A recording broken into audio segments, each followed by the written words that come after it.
Talk again about those festive season fatalities. A total of 1,617 people were killed on South Africa's roads over the past festive season. Now, this is as a result of 1,390 crashes.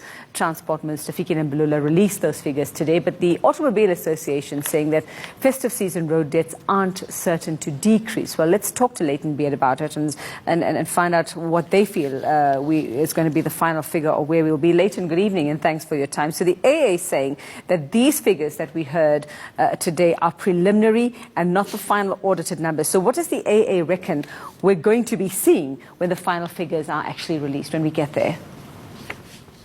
Hi, Uveka. Yes, that's correct. These are not the final figures. These are the preliminary numbers. The figure of 1,789, which was the figure for the 2018-2019 period, is a final figure and was released today. And that's 177 up from the preliminary figure given at the same briefing last year, which was 1,612. So it's very difficult to determine what the final figure from this year's period is going to be. There's a 30-day waiting period in which people who were involved in crashes during the reporting period, in other words, the 1st of December to the 15th of January, if any of those people who were injured in those crashes die, then that gets added to that figure. So it's virtually impossible at this stage, with more than 15, 20 days to go before that 30-day period is up, to accurately say what the final figure is going to be. I think the point that we made is that it's too soon to say that there's been a decrease, and certainly to say that there's been a 10% decrease when that final figure isn't yet known before we do that. And I suppose even if there is a 10% decrease, it's not something that we should be, feeling good about even, because, I mean, it really is still a high number. Sure. Look, a 10% decrease would be encouraging and it would indicate some level of progress, and that would obviously be welcomed.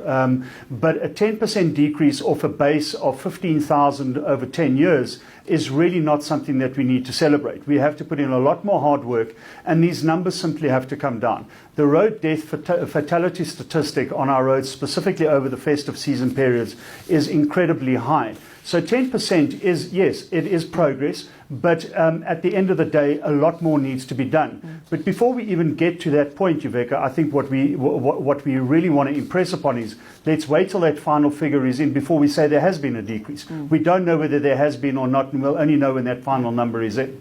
Well, let's talk solutions then, Layton. I mean, you obviously, the Automobile Association, keeping its eye on the nature of accidents, what type of accidents we've seen over the festive season, where there have been more deaths, Sure. whether it's pedestrians, whether it's, people traveling between Joburg and Durban or Cape Town or whatever it is. What have we seen? Are we seeing trends that are still persisting from one year to the next? Are we seeing efforts by traffic cops actually paying off? Are they doing exactly what they should be doing, and are they good at it? So I think traffic law enforcement is trying its hardest, but the problem is that we need double the amount of traffic law enforcers. And that's according to a report that the Department of Transport itself commissioned, and which was released last year.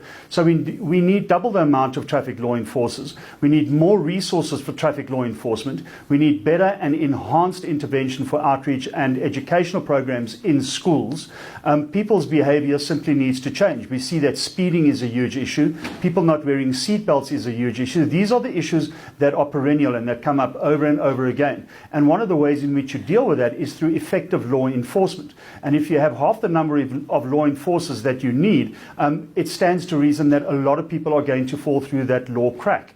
And that's what you want to prevent. So we need a lot more intervention. We need a lot more resource and funding of traffic law enforcement. And we need simply just put a lot more law enforcers on the road. Now, I see you also mentioned here, Layton, about the Global Ministerial Conference on Road Safety. That happens in Sweden. It's going to happen in the middle of next month. Do conferences like that actually come up with good solutions and suggestions? And, what can South Africa learn from going to something like that?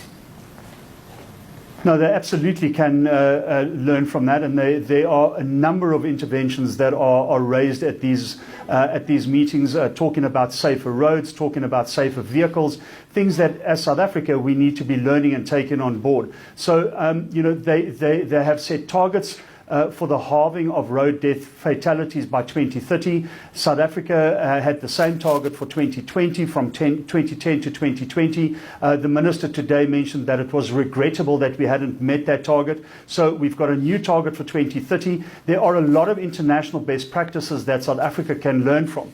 But unless we take those on board and unless we implement them, Uveka, unfortunately we're going to see these numbers that we have every year just increasing or staying the same, certainly not halving as what we would like to see. All right, and of course those numbers, like you say, could increase in about a couple of days or a couple of weeks from now, because we wait to see for those who are injured, Jeremy, whether any of them actually, make it after being involved in this. Again, what troubles me, I just took a note of, the 1,789 versus the 1,600. I mean, even those figures, doesn't matter if it's a decrease by a small amount or an increase by a small amount, those figures are still unacceptable. It's too many people have died. It also